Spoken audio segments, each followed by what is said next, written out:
Hello friends, welcome to அம்முகே multi channel. கோஸில் நம்ம பொரியல் கூட்டு எது செஞ்சு கொடுத்தாலும் குழந்தைங்க விரும்பி சாப்பிட மாட்டாங்க. அதையும் நம்ம வெரைட்டியாக இப்போ நான் வந்து போண்டா மாதிரி செய்ய போகிறேன். கோஸில் இந்த மாதிரி செஞ்சு கொடுத்தா குழந்தைங்க விரும்பி சாப்பிடுவாங்க. கோஸு சாப்பிடாத குழந்தைங்களும் அதை சாப்பிடுவாங்க. அதுக்கு நம்ம ஃபஸ்ட்டு கோஸை க்ளீன் பண்ணி பொடியாக கட் பண்ணி வச்சுக்கலாம். அதில் ஒரு ஆனியன், ஒரு பச்சை மிளகாய் கட் பண்ணி போட்டுட்டு 1.5 டீஸ்பூன் அளவுக்கு வெறும் மிளகாய்த்தூள், கார்ன்ஃப்ளவர் மாவு 3 டேபிள் ஸ்பூன், கடலை மாவு 3 டேபிள் ஸ்பூன். நான் கவரோடு போடுறேன், இருந்தாலும் அது 3 டேபிள் ஸ்பூன் அளவுக்கு இருக்கும். நல்லா முதல்ல பிசைஞ்சிக்கலாம். நல்லா மிக்ஸ் பண்ணிவிட்டு தேவையான அளவு உப்பு சேர்த்துட்டு நல்லா மிக்ஸ் பண்ணிவிட்டு கொஞ்சமாக தண்ணி ஊற்றி மிக்ஸ் பண்ணிக்கலாம்.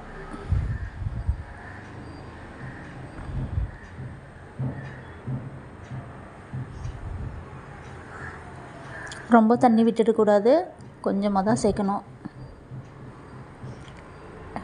இந்த மாதிரி போண்டா நீங்கள் ட்ரை பண்ணி பாருங்கள், ரொம்ப நல்லா இருக்கும். குழந்தைங்க விரும்பி சாப்பிடுவாங்க. கிறிஸ்பியாக இருக்கும். ரொம்ப எண்ணெய் காஞ்சிடுச்சு. நான் கடையில் எண்ணெய் ஊற்றி வச்சுருக்கேன். அது காஞ்சிடுச்சு. எண்ணெய் நல்லா காஞ்ச உடனே சிம்மில் வச்சிடணும். சிம்மில் வச்சுட்டு நம்ம இப்போது பொரித்து எடுத்துக்க வேண்டியது தான்.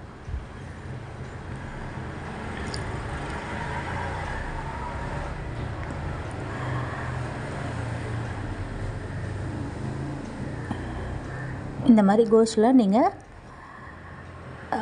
போண்டா ரெடி பண்ணி கொடுத்து பாருங்கள், குழந்தைங்க விரும்பி சாப்பிடுவாங்க. இதை ட்ரை பண்ணி பார்த்துட்டு லைக் பண்ணுங்கள், ஷேர் பண்ணுங்கள், கமெண்ட் பண்ணுங்கள், சப்ஸ்கிரைப் பண்ணுங்கள்.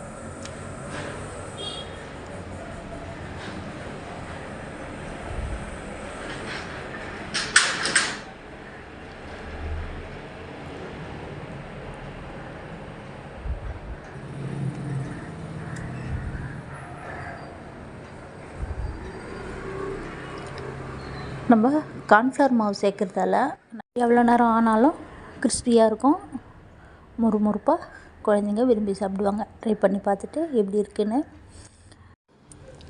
கமெண்ட் பண்ணுங்கள். Thank you friends.